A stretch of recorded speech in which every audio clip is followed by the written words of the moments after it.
दोस्तों, आप सभी का इस दिव्य आध्यात्मिक यात्रा में स्वागत है। आज हम पवित्र शिव पुराण की अमृतमयी कथा का श्रवण करने जा रहे हैं, जिसमें भगवान शिव की महिमाओं के अद्भुत स्वरूप और जीवन को दिशा देने वाले गूढ़ रहस्यों का वर्णन है। कुछ क्षण अपने मन को शांत कर लीजिए और स्वयं को इस पावन कथा में समर्पित कर दीजिए, ताकि महादेव की कृपा और ज्ञान की ज्योति आपके जीवन को आलोकित कर सके। आइए शिव पुराण की इस पवित्र कथा का आरंभ करते हैं। अथ चतुर्थोऽध्यायः। श्रवण, कीर्तन और मनन, इन तीन साधनों की श्रेष्ठता का प्रतिपादन। मननं कीदृशं ब्रह्मन् श्रवणं चापि कीदृशं कीर्तनं वा कथं तस्य कीर्तये तद्यथायथम्।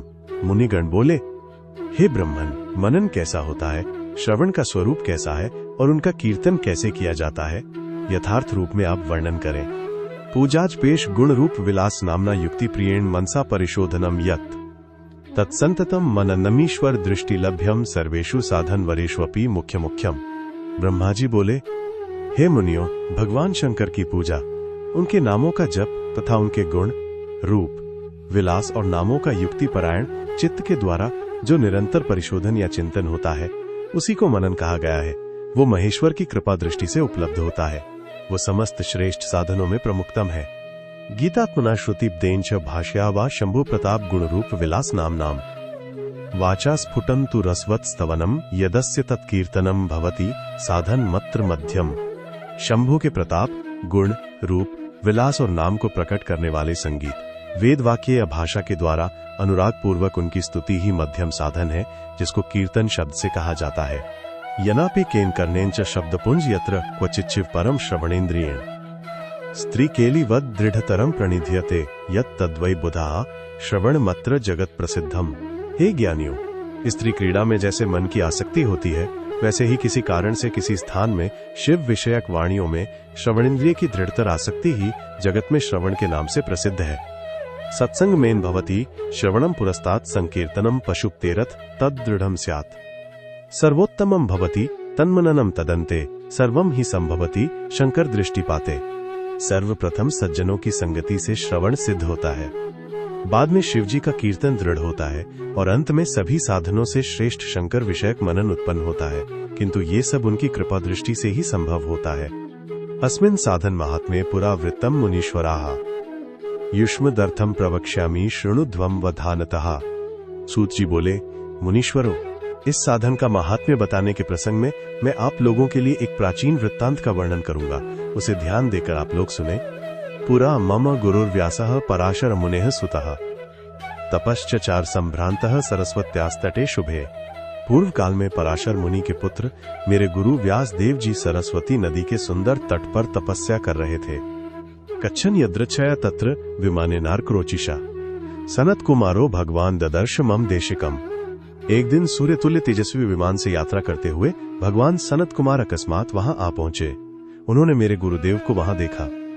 ध्यानारूढ़ प्रबुद्धोलसौ ददर्श तमजात्मजम प्रणिपत्याः संभ्रान्तः परम कौतूहलम मुनि दत्वार्घ्यमस्मै प्रददौ देवयोग्यम च विष्टरम प्रसन्नः प्राह तम प्रणम प्रभुर्गंभीरया गिरा। वे ध्यान में मग्न थे। उससे जगने पर उन्होंने ब्रह्मा के पुत्र सनत कुमार जी को अपने सामने उपस्थित देखा। वे बड़े वेग से उठे और उनके चरणों में प्रणाम करके मुनि ने उन्हें अर्घ्य प्रदान करके देवताओं के बैठने योग्य आसन भी अर्पित किया। तब प्रसन्न हुए भगवान सनत कुमार विनीत भाव से खड़े हुए व्यास जी से गंभीर वाणी में कहने लगे, सत्यम वस्तु मुने दध्या साक्षात्करण गोचरः रस शिवोल्थ सहायोरत्र तपश्चरसी किंकृते। सनत कुमार बोले, हे मुने, आप सत्य सनातन भगवान शंकर का हृदय से ध्यान कीजिए, तब वे शिव प्रत्यक्ष होकर आपकी सहायता करेंगे। आप यहाँ तप किस लिए कर रहे हैं? एव मुक्तः कुमारेण प्रवाच स्वाशयम मुनि धर्मार्थ काम मोक्षाश्च वेद मार्गे कृतादराः। इस प्रकार सनत कुमार के कहने पर मुनि व्यास ने अपना आशय कहा। मैंने आपकी कृपा से वेद सम्मत धर्म, अर्थ, काम और मोक्ष की कथा को मानव समाज में अनेक प्रकार से प्रदर्शित किया है। बहुधा स्थापिता लोके मया त्वत्कृपया तथा एवं भूतस्य मेल्प्येवं गुरुभूतस्य सर्वतः मुक्ति साधनकम ज्ञानम नो देति परमाद्भुतम तपश्चरामि मुक्त्यर्थम न जाने तत्र कारणम। इस प्रकार सर्वथा गुरु स्वरूप होने पर भी मुझ में मुक्ति के साधन ज्ञान का उदय नहीं हुआ है, ये आश्चर्य ही है। मुक्ति का साधन न जानने के कारण उसके लिए मैं तपस्या कर रहा हूं। इत्थम कुमारो भगवान व्यासेन मुनिनार्थितः समर्थः प्राह विप्रेंद्रा निश्चयम मुक्ति कारणम।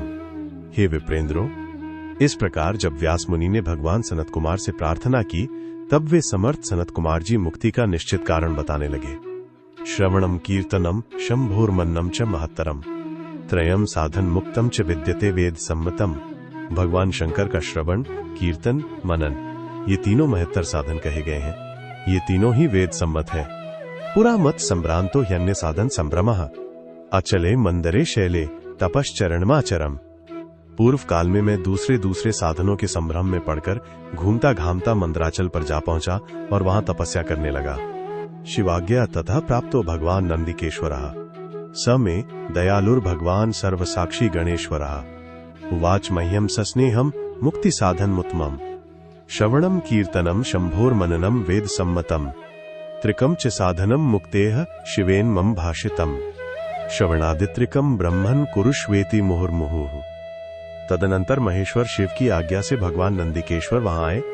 उनकी मुझ पर बड़ी दया थी। वे सबके साक्षी तथा शिव गणों के स्वामी भगवान नंदिकेश्वर मुझे स्नेहपूर्वक मुक्ति का उत्तम साधन बताते हुए बोले, भगवान शंकर का श्रवण, कीर्तन और मनन, ये तीनों साधन वेद सम्मत हैं और मुक्ति के साक्षात कारण हैं। यह बात स्वयं भगवान शिव ने मुझसे कही है। अतः हे ब्रह्मन, आप श्रवणादि तीनों साधनों का बार बार अनुष्ठान करें। एव मुक्त्वा ततो व्यासम सानुगो विधिनंदनः जगाम स्वाभिमानेन पदम परम शोभनम। व्यास जी से बार बार ऐसा कहकर अनुगामियों सहित ब्रह्मपुत्र सनत कुमार अपने विमान से परम सुंदर ब्रह्मधाम को चले गए। इस प्रकार पूर्व काल के इस उत्तम वृत्तांत का मैंने संक्षेप से वर्णन किया है। एव मुक्तम समासेन पूर्व वृत्तांत मुत्तमम् श्रवणादित्रयम सूत मुक्त्युपायस्त्वयरितः श्रवणादित्रिकेल शक्तः किं कृत्वा मुच्यते जनः अयत्ने नैव मुक्तः स्यात् कर्मणा केन हेतुना। ऋषिगण बोले, हे सूत जी, आपने श्रवण आदि तीनों साधनों को मुक्ति का उपाय बताया है। जो मनुष्य श्रवण आदि तीनों साधनों में असमर्थ हो, वो किस उपाय का अवलंबन करके मुक्त हो सकता है और किस साधनभूत कर्म के द्वारा बिना यत्न के ही मोक्ष मिल सकता है। इति श्री शिव महापुराणे प्रथमाया विद्येश्वर संहिताया साध्य साधन खंडे चतुर्थोध्यायः। इस प्रकार श्री शिव महापुराण के अंतर्गत प्रथम विद्येश्वर संहिता के साध्य साधन खंड में चौथा अध्याय पूर्ण हुआ। ओम नमः पार्वती पतये हर हर महादेव। ओम नमः शिवाय। दोस्तों, अगर आपको ये वीडियो पसंद आया हो तो कृपया इसे लाइक करें और हमारे चैनल को सब्सक्राइब जरूर करें। आपका एक छोटा सा सहयोग हमें प्रेरणा देता है ताकि हम आपके लिए ऐसे ही और भी सुंदर व आध्यात्मिक वीडियो लेकर आते रहें। जल्द ही अगले वीडियो में फिर मुलाकात होगी। धन्यवाद।